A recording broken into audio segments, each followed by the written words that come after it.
Hello guys and welcome to the channel TECHTAP. So in today's video I'm going to show you how to create a system restore point in Windows 10. For that, click on Start and type system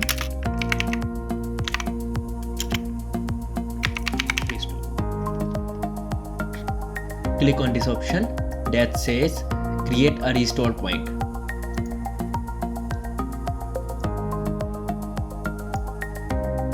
Here just click on create. I'm just going to give it a name like system restore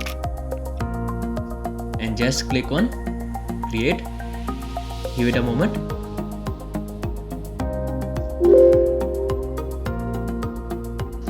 Here we go. The system restore point was created successfully. Just close it up and you are good to go. And in the case if something went wrong and you have to recover that restore point, for that right click on this salt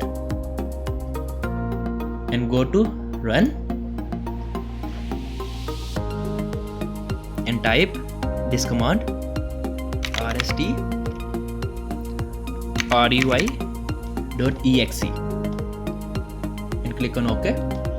It will open the system restore. Click on next and select the system restore point you want to restore and just click on next and click on finish. It will ask for confirmation and just click on yes. I'm not going to click on yes as I don't want to restore now. So that's all. So guys, if you like the video, then like the video, share your videos, ideas and suggestions in comment and share it with your friends and family. See you guys in the next video. Till then, take care and goodbye.